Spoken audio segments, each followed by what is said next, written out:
आज हम इस वीडियो में अनुप्रास अलंकार पढ़ेंगे। अनुप्रास अलंकार की परिभाषा और उदाहरण हम पिछली वीडियो में पढ़ चुके हैं और अनुप्रास के कितने भेद होते हैं ये भी उस वीडियो में पढ़ चुके हैं। तो जिन्होंने अनुप्रास अलंकार के भेद वाली वीडियो नहीं देखी है तो वो देख लें। आज हम इस वीडियो में सिर्फ अनुप्रास अलंकार को परीक्षा में कैसे लिखा जाता है। बच्चों को बहुत परेशानी हो रही थी कि मैम ये तो इतना बड़ा है, भेद है, और हम जो परीक्षा में आएगा तो हम कैसे लिखेंगे।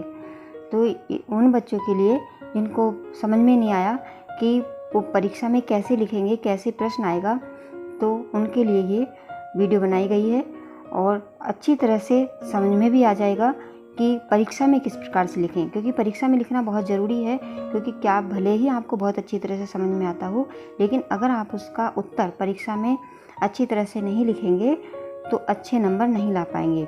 तो जैसे प्रश्न आता है कि अनुप्रास अलंकार की परिभाषा उदाहरण सहित लिखिए, तो आप उसका उत्तर लिखोगे इस तरह से। मैंने लिख के भी दिखा दिया है कि इस तरह से आपको ये लिखना है कि जहाँ वर्णों की आवृत्ति एक से अधिक बार होती है, अर्थात जहाँ समान वर्णों की बार बार आवृत्ति होती है, वहाँ अनुप्रास अलंकार होता है।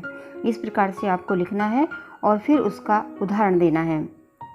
नीचे यहाँ पर एक उदाहरण हेडिंग डाल देना है और उसमें लिखना है, जैसे ये एक उदाहरण लिखा हुआ है।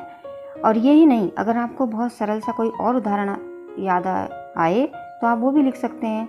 जैसे हमने पिछली वीडियो में पढ़ा है कि तरनी तनुजा तर तमाल तर वर बहुछाई, अगर आपको वो याद हो गया तो वो लिख सकते हैं। और हम उदाहरण में एक ही उदाहरण लिखेंगे, यानी कि आपको बहुत सारे याद हैं तो बहुत सारे लिख दो। इससे सिर्फ परीक्षा में टाइम वेस्ट होगा और कुछ नहीं, आपको अधिक नंबर नहीं मिलने वाले हैं। सिर्फ एक परिभाषा लिखनी है और एक ही उदाहरण लिखना है। एक उदाहरण से भी इतने ही नंबर मिलेंगे और कई उदाहरण लिखने से भी उतने ही नंबर मिलेंगे, इसलिए टाइम वेस्ट नहीं करना है। तो जैसे झांक न झंझा के झोंके से झुककर खुले झरोके से, यहाँ पर हमने समझ लिया कि जहाँ पर एक ही वर्ण एक से अधिक बार आता है वहीं पर अनुप्रास अलंकार होता है।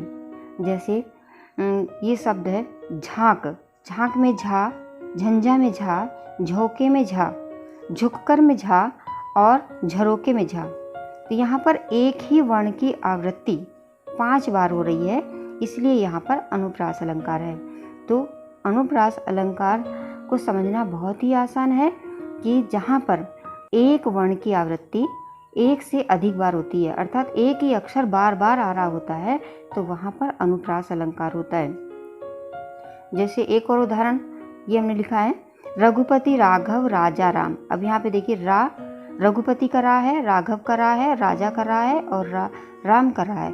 तो यहाँ पर पूरी ही पंक्ति में जो है रा वर्ण से पूरी पंक्ति शुरू हो रही है। तो जहाँ पर ऐसा होता है कि कोई एक वर्ण एक बार, 2 बार, 3 बार आए तो वहाँ पर अनुप्रास अलंकार होता है। अनुप्रास अलंकार को समझना बहुत ही सरल है कि जहाँ पर एक ही वर्ण की आवृत्ति एक से अधिक बार हो रही है तो वहाँ पर अनुप्रास अलंकार होता है। ये हमने बताया कि परीक्षा में किस प्रकार आप इसका उत्तर लिखेंगे। तो आज हम इस वीडियो में इतना ही समझेंगे कि परीक्षा में किस प्रकार से उत्तर को लिखा जाता है। और अंत में फिर एक बार कहना है कि सिर्फ एक ही उदाहरण लिखना है। कई उदाहरण अगर आपको याद हैं तो कई उदाहरण आपको नहीं लिखना है, सिर्फ एक ही उदाहरण लिखना है। तो आप इसकी परिभाषा और उदाहरण अच्छी तरह से याद कर लीजिए और याद करके परीक्षा में अच्छे से लिखिए और अच्छे से नंबर लाइए। धन्यवाद।